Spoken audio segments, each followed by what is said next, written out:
안녕하십니까.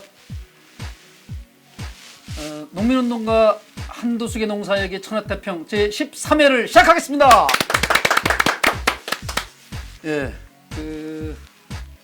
이번에는 이제 결론부터 얘기를 좀 빨리 꺼내고서 이제 좀 나갔으면 좋을 것 같은데. 글쎄요, 뭐. 예, 그 천하태평에서 이제 그 배경 설명이 길어지다가 그 원래 주제 얘기하려고 했던 거를 다음으로 미루고 이런 게 두 번이나 있었어요. 그래서 일단 코로나 이후에 한국 농업이 어떻게 나아갈 건지 그 얘기를 일단 결론부터 한 말씀을 해주시고 그거에 보충 설명을 해주시는 방식으로 가봐요. 얘기를 이렇게 끌고 가죠. 네. 먼저 이제 진짜 도입부로서 네. 질병과 농업의 역사 이렇게 이제 한 꼭지 정도 될 것 같고요. 아 예. 그 다음에 이제 그러면 우리는 어떤 농사를 지어야 될 것인가. 네. 그 중에 이제 하나가 네. 생태농업. 생태. 네, 생태농업으로 우리가 돌아가야 되지 않느냐. 네. 이런 거고. 네. 또 하나는 이제 굉장히 지금 위험하다고 생각하고 있는 이제 식량 주권의 문제. 네. 식량. 네, 요렇게 네. 3개 정도로 나눠질 것 같은데 네. 예. 예. 그거는 뭐 알 수 없는 거니까 얘기를 해보시죠. 뭐. 네. 그러면 첫 번째 질병과 농업의 역사. 그렇죠. 이제 이것만 하나 가지고도 또 뭐 몇 시간 해야 되는 거지만. 뭐 그렇게 안 네. 할랍니다. 얘기를 해보면 사실은 우리 인간에게 질병이 발생하기 시작한 거는 네. 농업과 상당히 깊은 관계가 있습니다. 네. 네, 그러니까 1만 년 전에 이제 우리가 그 곡식을 뿌렸죠. 채집과 수렵에서 곡식을 뿌렸는데 네. 그 곡식을 뿌리면서 발생한 게 뭐냐면 잉여 농산물이 생기는 거죠. 네. 뭐 그 잉여 농산물 때문에 이제 권력도 생기는 거지만 질병도 같이 왔습니다. 그동안에는 우리 이제 DNA가 채집과 수렵에 맞춰져 있는 DNA가 네. 갑자기 많은 양의 이제 곡식을 배불리 네. 먹게 되는 사람들이 생겨난 거죠. 네. 그러다 보니까 이 사람들이 어떤 견딜 수 있는 면역력이나 비만이나 이런 것들이 이제 나타나기 시작하는 거예요. 네. 그래서 질병의 역사와 농업의 역사가 거의 같이 왔다. 네. 이렇게 봅니다. 네. 이제 그렇다 하더라도 이제 적당한 양의 농산물, 음식물을 먹거리를 섭취하는 사람이 아무래도 그렇지 못한 사람보다는 질병에 견디는 힘이 강해지죠. 네. 과잉되지만 않으면 대부분 지금 현대인들은 과잉이죠. 과잉 상태죠. 네. 그렇지만 이제 그 당시에는 그런 적당한 양의 이 농산물을 먹으면 오히려 이제 그런 질병을 이겨내는 힘들이 강해졌죠. 그러나 이제 권력이 있는 사람들은 놀면서 네. 일하지 않으면서 이제 음식물을 먹으니까 병이 올 수 있는 거죠. 이런 식으로 시작이 돼서 농업을 하나의 혁명이라고 보는 측면과 또 하나의 실패로 보는 또 견해, 이렇게 두 가지가 있습니다. 그 이후에 이렇게 쭉 이제 내려오면서 뭐 역사 시대로 내려오면 이제 뭐 처음 이제 나온 게 발진티부스 같은 거죠. 이 같은 게 이제 정주하는 생활 또는 도시 생활. 사람들이 이제 도시라는 곳으로 모여들잖아요. 초기 그러니까 뭐 BC 한 1000년, 2000년 요 정도 되면은 도시 국가가 생겨나죠. 그리고 도시 국가들에서 문제가 생기는 게 이제 지배력이나 이런 것들에 의해서 올라오는 이제 발진티부스. 이게 이제 인류를 참 어렵게 만들었던 적이 있죠. 이럴 때마다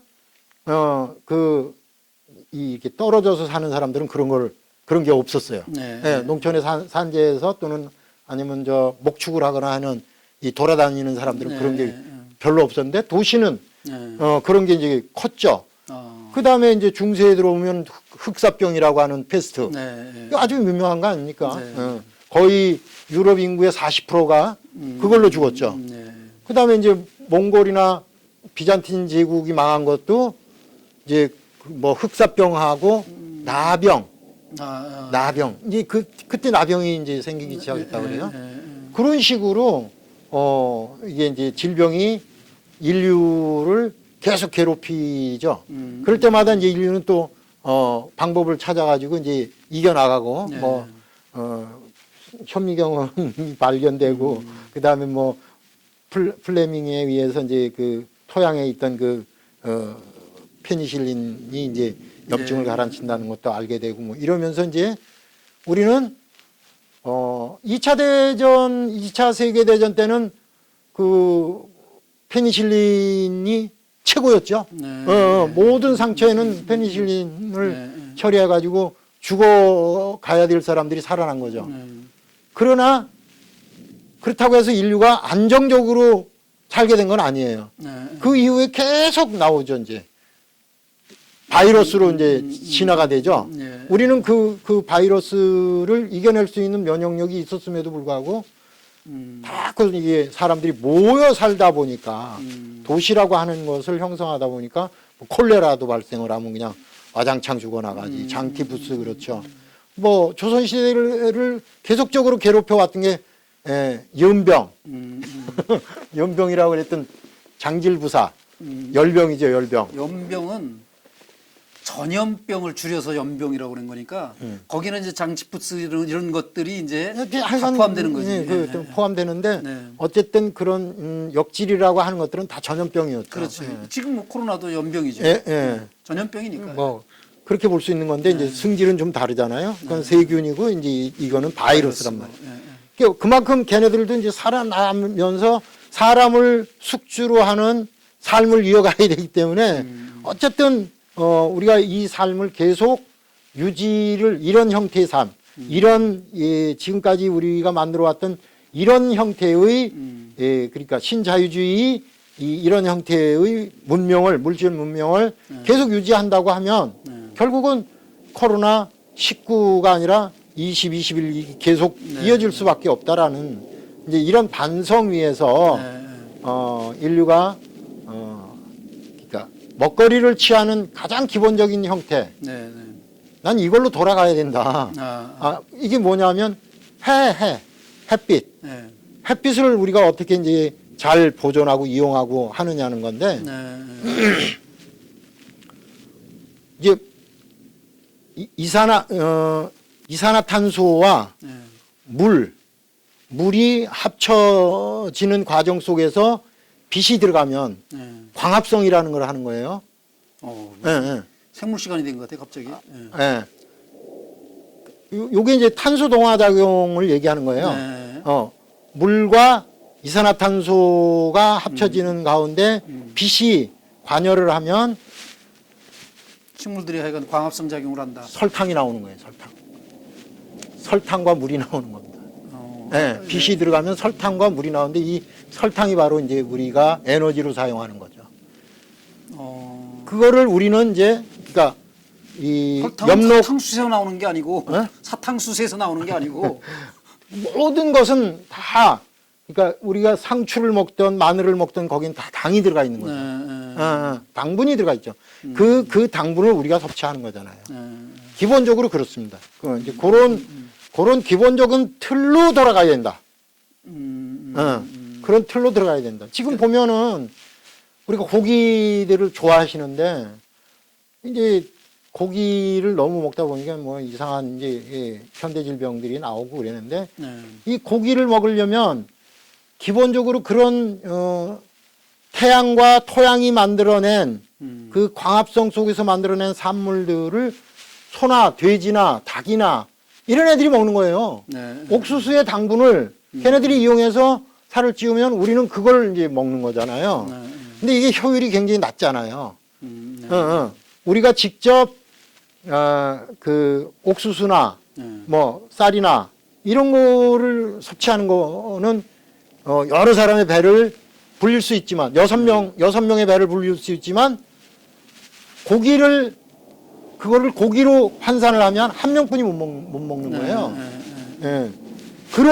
그러다 보니까 이제 우리가 더 많은 그러니까 농지를 필요로 하게 되는 거고. 그러니까 남아메리카의 아마존이 불에 타가지고 거기에 옥수수 밭을 만들고 그 옥수수로 소를 키우는 그래서 소고기를 한참 얻어먹는 이런 구조는 잘못된 거라는 거죠. 네. 그 옥수수를 직접 사람이 먹도록 네, 해야 된다는 거죠. 그렇죠. 고기를 덜 먹고 그 곡물을 이제 인류가 먹도록 해야 되는데 그 실제로 자료에 그 제가 이렇게 껴들어 좀 길어지는 것 같아요. 괜찮아요. 원래 박사신데. 그 아프리카를 비롯해서 이제 기아로 굶고 있는 사람들, 죽어나가는 사람들 이런 사람들 숫자가 11억 명인가 뭐 엄청나게 큰 통계를 본 적이 있어요. 그렇죠. 예? 그런데 그 기아에 굶주리는 꼭 죽는 사람이 11억 명이 아니라 굶주리는 사람이 근데 실제로 식량은 남아 돈다. 그렇죠. 남아 도는데도 그렇게 많은 한 5분의 1, 6분의 1 정도의 그 지구인들 중에 그런 분들이 굶고 있다는 거잖아요. 그 얘기를 하면서 옥수수를 사람이 먹어야 되는데 사람한테 하면 사람들이 충분히 먹고도 남는데 그거를 지금 얘기하신 가축들한테 동물들한테 먹여가지고 그걸 고기로 만들어서 파느라고 그래서 소비자인 나는 가만히 앉아서 죄를 짓고 있더라고요. 그렇죠. 고기를 먹으면서 그렇게 굶주리는 사람들에게 이 사람들한테 옥수수 같은 거 먹을 거 식량 주지 말고 소 먹이세요. 돼지 먹이세요. 이렇게 사료 그래서 곡물 메이커라고 하는 애들이 5대 메이커, 4대 메이커, 5대 메이커 이런 애들이 그렇게 기아를 하는 줄 알았거든. 기아를 발생시키고 지들은 돈벌이만 하는 줄 알았더니 나도 거기 공범을 하고 있더라고요. 이거 엄청난 반성을 하셨네요. 예. 예, 어쨌든 이제 그런 기본적인 우리 그러니까 지금 네. 그런 곡물 메이저들의 장난 네, 네. 이것에서 반성을 좀 하고 네. 우리가 좀 고기를 덜 섭취하는 네. 이렇게 함으로써 농지를 줄이는 거죠. 농지를 그러니까 아마존을 네. 보존하는 네. 아프리카의 열대우림을 보존하는 네. 여기 아시아 지역의 열대우림들을 보존하는 네. 이런 방식으로 가야 되는데 지금 이제 아시아도 필리핀이라든지 인도네시아라든지 전부 팜유를 만들기 위한 농장으로 다 막 불을 질러버리고 거기다 팜유나무를 심죠. 이제 이런 것들이 문제라는 겁니다. 왜 문제냐면 지금 이제 우리도 반성을 해야 되는 게요. 우리가 옛날에 이제 농부들이 그 논에다가 밭에다가 이렇게 이제 짚을 이제 그 연료 삼아서 이제 짚불을 많이 뗐잖아요. 네. 그리고 산에서도 뭐 하여간 아궁이에다 뭘 집어넣고 불을 떼야 이제 뭐 밥타에 먹고 뭐 난방도 되고 그러잖아요. 그리고 그 재를 모아서 이제 오줌하고 뭐 이렇게 섞어가지고 거름을 냈죠. 이 재가 뭐예요? 재가 양잿물. 탄소. 네, 탄소. 그 탄소를 땅에다 주는 거예요. 땅에다 주는데 그 탄소의 힘에 의해서 다시 또 작물은 자라는 거잖아요. 근데 이제 우리가 지금 하는 방식이 뭐냐면 경운을 해요, 경운. 밭을 갈어. 밭을 부지런히 갈아야 부지런한 농사꾼이라고 그랬는데 경자유전이라는 그 말도 밭을 간다는 뜻 아니에요? 이 밭을 가는 행위가 탄소를 발생시켜요. 땅을 뒤집으면 그 땅에 있던 탄소가 이산화탄소로 공기 중에 나가는 거예요. 이게 그게 또 전체 오존층을 저기 하는데도 또 영향을 주는 거예요? 그렇죠. 그게 11% 정도 된다고 그럽니다. 예, 전체 이산화탄소 발생량의 11%. 관행 농업이 발생시킨 거예요, 이게. 그래서 이거를 그러면은 탄소가 발생되지 않는 농업으로 돌아가려면 어떻게 되느냐? 갈지 않아야죠. 갈지 않고 그냥 심어야 되는 거죠.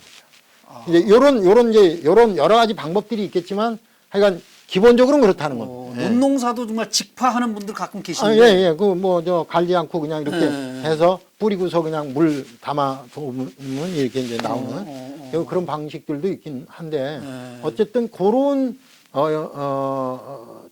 전통적인 방법들 이런 것들로 이제 해야죠. 그리고 이제 또 농약이나 비료 이런 것들도 그런 방식으로 했을 때의 증산과 요런 방식으로 했을 때의 그 줄어드는 차이, 요거는 처음에 시도할 때는 이렇게 차이가 좀 난다 그러지만 나중에는 결국은 같은 양의 수확을 할 수 있다라는 이제 실험 결과들도 있어요. 아, 그래? 근데 이제 이거로 이행을 못하는 이유는 이게 이제 지금 뭐 이제 이 작물이 워낙 진화가 됐어요.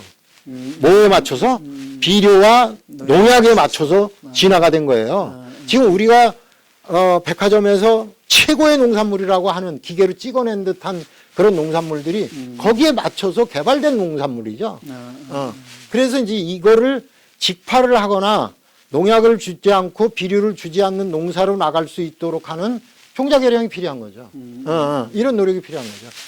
이렇게 해서 우리가 이제 이 농사라는 이 문명을 바꿔 나가야 되는 거죠.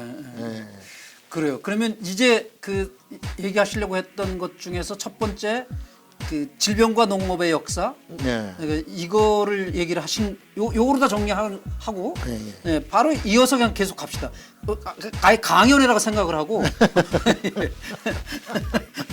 그 생태, 생태 농업. 뭐 생태도 지금 이제 말씀드린 거죠. 거의 나왔나요? 이게 말씀드린 그러면 이제 거고. 그 마지막에 하나 남은 게 뭐였었죠? 이제 식량주권 식량주권, 문제인데. 식량주권 얘기. 식량주권을 따로 뛸까요? 계속.